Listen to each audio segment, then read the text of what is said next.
Hi, I'm Stephen Tronichek with HorrOrigins.com. HorrOrigins is a website about horror content where you can find reviews, articles, and interviews. HorrOrigins also runs a festival that takes feature and short films and scripts. You can find all of that at HorrOrigins.com or at HorrOrigins on Twitter. This interview is part of a series for Women's History Month in which we talk to a number of incredible screenwriters working in the horror genre. Today, I'm talking to Regina Kim, whose pilot INCUBUS was on the BloodList in 2019. Hi. Hi, Stephen. How's it going? Pretty good. How are you? Doing okay. It is a rainy LA day over here. Well, it's a very sunny St. Louis day over here. I'm very jealous. I wish I could join you. Well, to kick things off here, I wanted to talk about subgenre right now because I heard your interview on screenwriters, which was excellent. I love screenwriters. I love Ariel and Patrick who work on that. And I was trying to think of questions that wouldn't step on their toes or so going into this. So I wanted to talk about subgenres in horror that you're most fascinated with. Yeah, sure. I've always been fascinated with psychological horror. The mental and that emotional fear that comes with it, and kind of long after you've watched the film or the show too. I think that's 100 times scarier than sort of that cheap jump scare thing that you forget about in 2 seconds. The stuff like The Shining or Psycho, like those movies have really scared me as a kid. And so a lot of my own writing focuses on psychological horror. I've also loved supernatural horror. The paranormal and like entities like ghosts and demons, stuff we can't really see or explain really scares me. And lastly, I love found footage horror. Mm-hmm. And this is fascinating to me because it's one of those subgenres where the viewer takes that sort of first person perspective rather than, feeling safe on the couch from a distance. You're in it, like you feel closer to the action and you feel like you're in it with the characters. And yesterday I watched this South Korean found footage horror film called Konjiam Haunted Asylum. Mm-hmm. I tweeted about that too, and that was freaky. Have you seen that, Stephen? I haven't. Is it on Shudder or any other platform like that? I watched it on Prime. Oh, excellent. Okay, so I definitely can watch it. I'll check it out as soon as possible. Yeah. I don't know what it's about, but that's usually a good thing going into horror movies. Yeah, without giving away too much, it is a found footage horror, and it's about this popular web series that does like live streaming, and they go into this haunted asylum to man. Yeah, that it freaked me out. I had to kind of watch hiding behind my fingers. Oh man, that sounds incredibly disturbing. Recently I watched Pulse again, the Kiyoshi Kurosawa film. Right. And I think that's a wonderful example of like something that is intangible is somewhere out there. That is right. Horrifying. Right. Those are the scariest ones. Yeah, absolutely. Like, why is that woman walking like that? Who knows? But you're gonna think about it whenever you're walking down a dark hallway. Exactly. Do you have any favorite like subgenres of horror? Oh, I'm a body horror guy. I got my Killing of a Sacred Deer poster behind gotcha. and my Society Blu-ray back there. So yeah, but it that kind of brings me to, because you're working in that genre of horror, do you ever scare yourself with what you write? Yeah, I would have to say I don't scare myself with my own writing because I think it's somewhat controlled. Like I know the scares I'm going for and how I'm going to do them and like where they're going to happen. So personally, I get more scared before I start writing, like when I have to do the research for it, because I'm one of those people who get really, really immersed in the environment and the tone and the atmosphere of watching a ton of horror films, documentaries, reading books, reading other scripts. And these are the mediums where I don't know what's going to happen. And so that's scarier, the research portion, than my own writing. Yeah, I mean, you spend so much time like submerged in that, and you get that dreadful feeling sometimes. And I agree. Like that initial idea is a lot worse than once you put it down, because I mean, as a writer, that's your job, control it. Yeah, exactly. So, I love horror, and I love writing horror, and I love working in horror because of how you can deal with logic in horror. Because, everything is so metaphorical that you can just, who cares about the inconsistencies? Who cares where this is going? And I just wanted to ask you about how you approach logic in horror screenwriting, and how you approach, just the thematic logic and inconsistencies and everything like that. Right. Yeah, I think everybody has a different approach to this, specifically in the horror genre, because I think it is one of those genres that allows for the suspension of disbelief to a certain extent. My approach personally, I like to ground my work in reality as much as I can. I like the idea and I guess the threat that this can happen to any one of us at any time. I think that this adds kind of another layer of uneasiness. As a viewer, though, I love those movies that are like out there and fun and creative and groundbreaking, and just, you just kind of turn it on and have a good time. But as a writer, I do need some sort of like logic in my horror scripts, just at least enough for the audience to think like, what if this happened to me tonight or tomorrow? Yeah, I mean, you certainly have to like set up that logic to get people, really invested. So it brings me that idea of logic, and inconsistencies. That's something that I think horror does really well. Is there anything that you think that horror does better than any genre? Yeah, I think horror does timing really well. I think of horror as kind of like comedy, because like comedy, horror has to be great at timing, whether it's, that jump scare that you're building towards, or even a witty one-liner, or that great payoff at the end. Everything in horror, to one extent or another, is about timing. And for me, it goes back to suspense. I think horror is about building suspense and tension over, course of a movie or a TV show and within these scenes, so that the payoff at the end to that buildup, not only makes sense, but is really effective.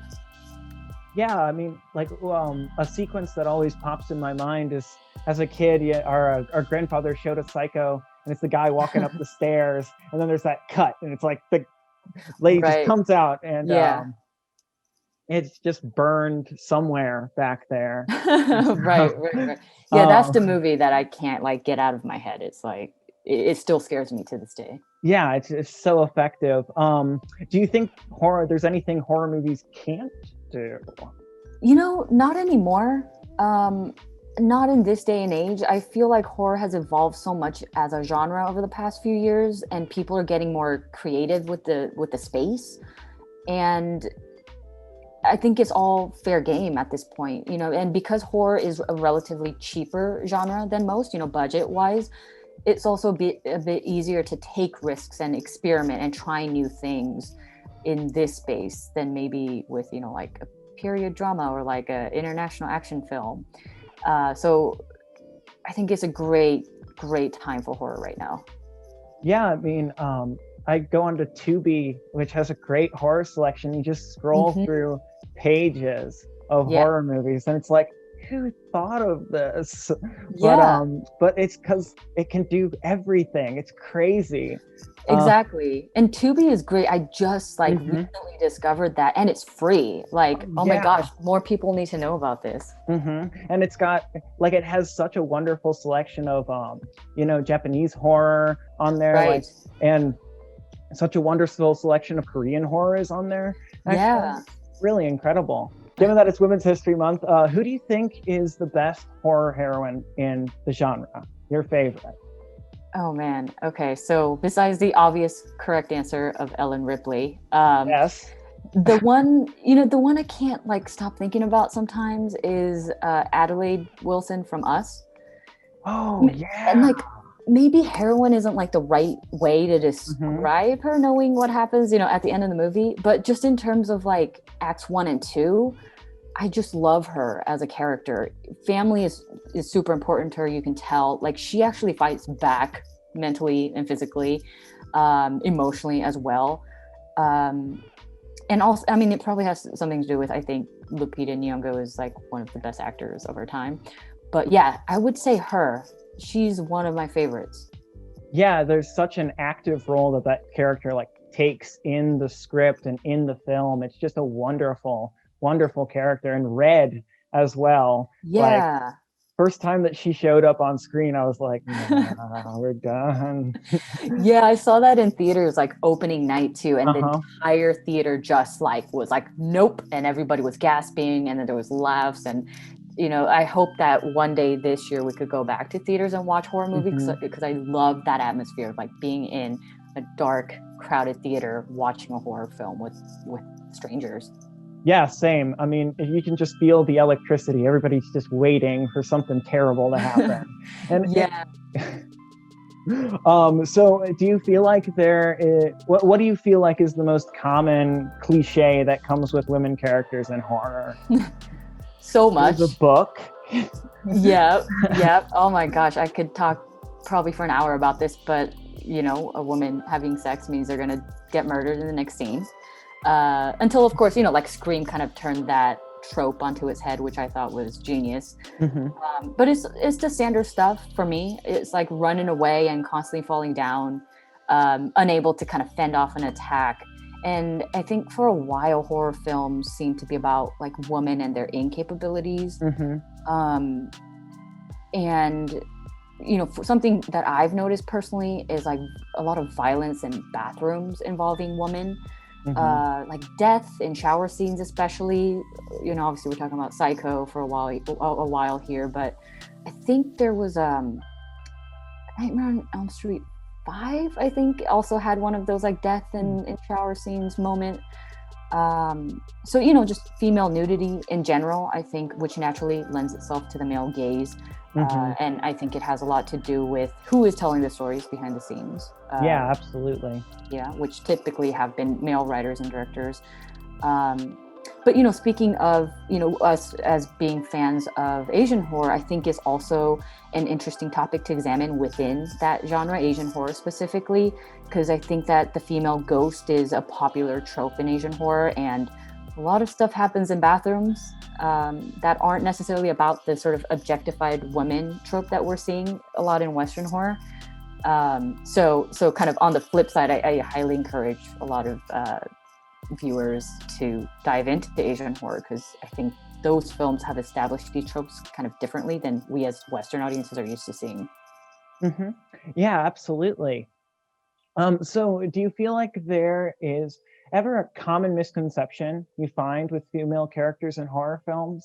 Or do you feel like there's like, I mean, let's say that, do you feel like, what do you feel like is a common like trope that you off the top of your head could, I don't want to say fix, because that's how, I mean, it's here, there, storytelling is a lot of things, but what's a common misconception? What's a common trope that you feel like you could, you know, elevate or so? Right. I think it goes it goes back to what we were talking about before with, you know, women and their lack of capability, falling down, running away, blah, blah, blah. And which is why a character like Adelaide from Us was like so exciting for me. I think that it is getting better nowadays, as we're opening up to kind of newer and more diverse voices that are telling these stories. I think these common misconceptions do stem from that sort of like institutionalized sexism and racism that has ruled Hollywood and film and the filmmaking space for a long time. But, you know, now we are getting these sort of different points of views and different perspectives, which adds more nuance and layers to women as characters in the horror genre. So, you know, I do think, like, I'm feeling very optimistic about the forthcoming years of horror. That's good. Yeah, I've noticed a lot of really great like women-led horror films coming out recently. And I hope that there's more to come. I'm sure there are. I was just reminded I love the Texas Chainsaw Massacre, but isn't there like a 10-minute sequence where she's like running through the forest and just like falls down and then gets back up and then runs, and it's 10 minutes of that? Exactly. See, there's a lot of that, and I understand maybe if I'm in that position and like a giant dude with a Texas or a chainsaw is like chasing me, maybe I'd do the same thing. But it's also like we can maybe retire that trope. It's been done many times. I wanted to ask if you thought that there was any great female horror directors working right now. Yeah, I mean, a lot. I'm very excited about, I would say 3. The first one is Jennifer Kent. She did, the Babadook and the Nightingale. And I love that she's sort of able to bring her perspective of the experiences that women go through every day. I also love Karen Kusama. So like The Invitation was like my favorite horror film of that year. I believe she did Jennifer's Body too, right? Yes, she did. Horror. Yeah. Yeah, that was a great film too. And I'm also very excited for Nia DaCosta's Candyman coming out. I can't wait to watch that. I've met Kusama before, Karen Kusama, and she was so excellent to talk to, so knowledgeable. And a friend worked on Candyman, so I'm really excited for that too. Yeah. Right. Yeah. It's one of those movies I hope to see in theaters with people. And then lastly, I just want to give a special shout out to Mary Lambert, because I watched Pet Sematary as a kid, and then when I found out she had directed that, I was like, oh my gosh, a woman directed a horror film. So I was very excited and inspired by her. That's amazing. I like to throw out this question just at the end of like horror themed interviews. If you could recommend one great horror film right now, what would it be? Oh gosh. Okay. I'm gonna go with The Wailing. It's a South Korean horror film. Have you seen that one? I have. Ooh. Yeah. It's long. It's like, it is, yeah, a little bit. It's like 2.5 hours, but I recently rewatched it for the second time. I picked up on a lot more the second time around, and I've been advised to watch it a few more times after too, like 3 or 4 times, because I think you pick up on different things every time. But yeah, that one is kind of trippy too. Which is what I love in horror films. Yeah, the nuance there is unbelievable. Yeah. All the different like themes woven in. Even just the characters, like the main guy is kind of like this like lovable, slow dude or something. I don't know. It's just an interesting film overall. Yeah, absolutely. Well, that's everything that I have. I just want to thank you again for coming on here. And I want to remind everybody that you can find all the information about HorrOrigins at HorrOrigins on Twitter or HorrOrigins.com. And I actually wanted to ask you, where can they find you? Oh, sure. I am on Twitter at Regina Kim Writes. All righty.